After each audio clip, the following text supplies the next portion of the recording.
Lucas, welcome to DanceX.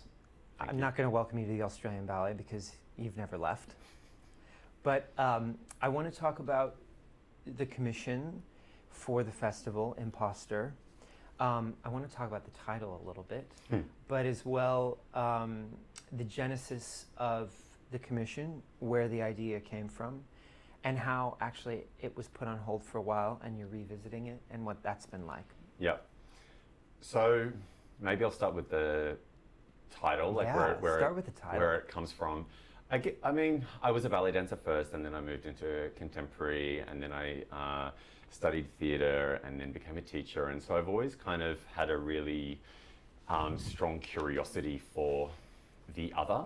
And the second I kind of feel settled somewhere, curiosity gets the better of me, and you get bored. And I get bored, and I'm off on the next adventure, which has been a really wonderful and valuable thing. But I think sometimes also I've shot myself in the foot with that. Yeah. Because I'll find myself in a community or an environment, and then some people don't necessarily know how to take me, or if I'm appropriate for that environment. Like, for example, some people in the ballet world think that I'm a contemporary artist. Some people in the contemporary world think I'm a ballet artist. Some people in the theatre world think I'm a dancer. So, people, you always come with preconceptions, and I've faced that, directly, and I guess it's that seed that that's what I wanted to investigate with this work in an abstract way. Yeah, that's so interesting. So then how does the music tie in? Because it's a commission. Yeah. And, I'll let you answer the question, but how does the music tie into a sort of imposter way? So I love Mozart, and I often listen to Mozart when I'm at the gym or just, in the supermarket, on the tram, Do you whatever. listen to Mozart while you're at the gym? Yeah. At the gym, I'm like... Well, that's what's funny, because everyone is, right? And you're like... Exactly, and I'll be looking around and I'll see the big boys, and I'm like, I wonder if they're listening to Mozart. No, they're listening to Wagner. Yeah, exactly. So, yeah, I love Mozart, and I think it was Balanchine, I'm not sure. Someone said you can never choreograph on Mozart because it's so perfect. Yeah.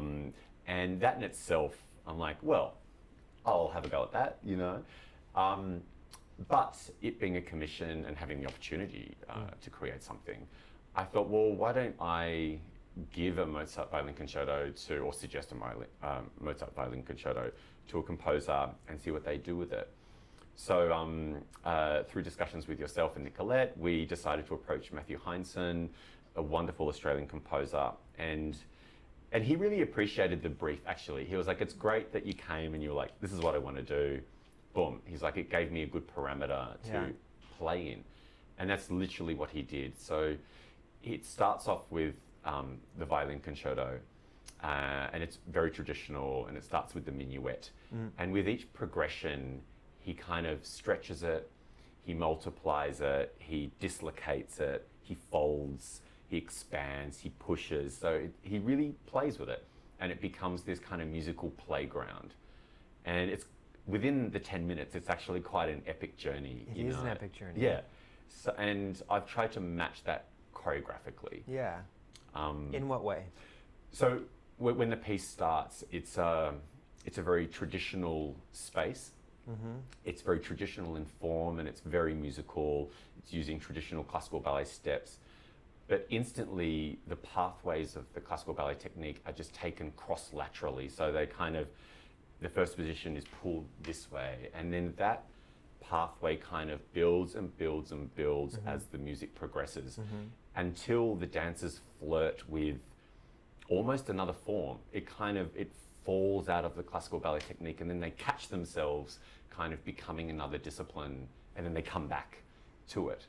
So there's a real kind of playfulness. I keep saying that word because that's, I think, what it is.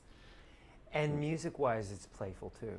Yeah, the musicians had a rehearsal yesterday, and they're about to step into the rehearsal after I finished chatting with you. And apparently on the first run, some of it was unplayable because it was so so fast and how it moved up and down the scale. Yeah, that was what I was told. It's unplayable. I was like, well, she'll be right. Play it. Yeah. Just like you tell the dancers, dance it. Yeah, I mean, you know, coordination is something learnt, right? And I'm sure it's the same with musicians. Yeah. So I'm curious about your curiosity, because you talked about imposter, feeling like an imposter, if I'm reading between the lines. Yep. And what I have always enjoyed about your work and yourself as an artist is how versatile you are, and how you studied at NIDA, you got a degree, you have studied dance, theater, dramaturgy, and I think that really informs the work that you create. So what is it about curiosity that informs your work? Because there has to be, you know, there has to be a positive to this, other than just feeling like you're an imposter in a certain world. I guess it forces me to answer my own questions or concerns about the work. Mm-hmm. That was actually the reason that I went to NIDA to study theatre directing, because I had made a couple of freelance projects, and I remember sitting back and looking at them and thinking, not good. I don't know what I'm doing. Yeah, like not good, you know, like, yeah, some great ideas, some great dancers, a great collaborative team and environment, but not producing the goods. And I was able to see that objectively, and, you know, that hurt a bit, but I was like, well, if this is what you really want to do, then you've got to invest in the training of it. And I think that kind of process or that question is what I deal with every time. So the minuet at the beginning of Imposter, what I just explained to you about taking the pathways off balance, I would then film the rehearsal, go home, and then spend 3 hours on the couch watching a 30-second video over and over again, thinking, are you being true to what you set out to do? Yeah, wow. Is that doing what you want it to do? Will people see that, or won't they see that? And as kind of OCD as that may sound, or laborious or whatever, like, it's, I don't know, at least I know that I've given it my best shot. And if it's received in a positive or negative light, at least I know I've tried my best to get there. And you're staying true to what you want to communicate through your art. Yes. And sometimes it's really hard because, you know, when you're in the room, it's such an instinctive environment. You want to suddenly take it somewhere else and play. Yeah. But I'm like, and I might go there, and then I'll step back and think, no.